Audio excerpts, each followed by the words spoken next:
আজি আমি বিটিসি ইলেকশনছ অন্তিম পৰ্যায়ত আহিছো। আজি আমাৰ কাউন্টিং ডেৰ গোটেই প্ৰিপাৰেচনছ আপোনালোকে চাইছে, বহুত ধুনীয়াকে হৈ গৈছে আৰু ইতিমধ্যে আমাৰ পোষ্টেল বেলেটৰ কাউন্টিং ষ্টাৰ্ট হৈ গ'ল। মই প্ৰত্যেক কাউন্টিং হলত গৈছো, 6টা কাউন্টিং হলত গৈছো। আমাৰ গোটেই কাউন্টিং আৰু এইমতে আমি পোষ্টেল বেলেটৰ ফাৰ্ষ্ট ৰাউণ্ড ষ্টাৰ্ট কৰি দিলো আৰু মেইন আমাৰ যিটো বেলেট পেপাৰ্ছ আছে তাৰো আমি ফাৰ্ষ্ট ৰাউণ্ড ষ্টাৰ্ট কৰি দিলো আৰু ধুনীয়াকে হৈ আছে। মানে একো আমি এনেকে ডিফিকাল্ট সিচুৱেশ্যন দেখিবলৈ পোৱা নাই, বহুত ভালকে হৈ গৈছে।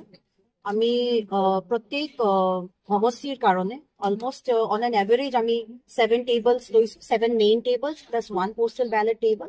এক্সেপ্ট ফৰ দেবৰগাঁৱত আমি 9টা টেবল লৈছো আৰু আমি ফকিৰা গ্ৰামত 10টা টেবল লৈছো, 10টা মেইন টেবল, দেবৰগাঁৱত 9টা main table plus 1 postal ballot table.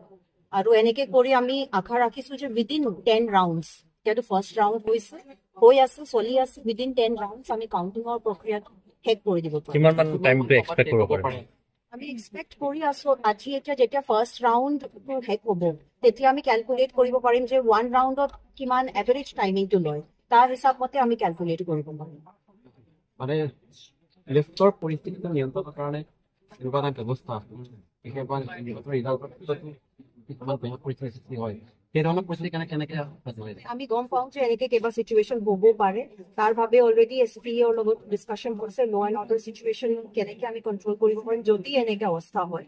কিন্তু মই ভাবো যে আমাৰ চবে গোটেই কেণ্ডিডেটছ বিলাক আৰু তেখেতসকলৰ ছাপৰ্টাৰ্ছ বিলাক গোটেই মেচিয়ৰ আছে, ৰেছপনচিবল এডাল্টছ আছে। আমি যোৱা বছৰ নিৰ্বাচনী প্ৰক্ৰিয়া কৰিছিলো MP ইলেকশ্যনছ, আজি এই বছৰ আমি BTC ইলেকশ্যনছ কৰিছিলো, নেক্সট ইয়াৰ আমি MLA ইলেকশ্যনছ কৰিম। এতিয়া মানে আমাৰ পাব্লিকৰ মাজতো এখন এৱাৰনেছ আহি গৈছে যে ইলেকশ্যনছৰ ৰিজাল্টছটো লৈ একদম বিশেষকে কিবা এনেকে ল এণ্ড অৰ্ডাৰ চিচুৱেশ্যন ক্ৰিয়েট কৰিব নালাগে। শান্তিপূৰ্ণভাৱে ডেমক্ৰেটিকৰ যি প্ৰক্ৰিয়া আছে এইটো আমি ধুনীয়াকে কৰি দিছো, ৰিজাল্ট একচেপ্ট কৰিব লাগে। আৰু মই ভাবো আমাৰ গোটেই কেণ্ডিডেটছ বহুত মেচিয়ৰ মানুহসকল চবে, আৰু এইটো ভালকেহে ৰেছপনচিবল এডাল্টছ হিচাপে একচেপ্ট কৰিব। Thank you.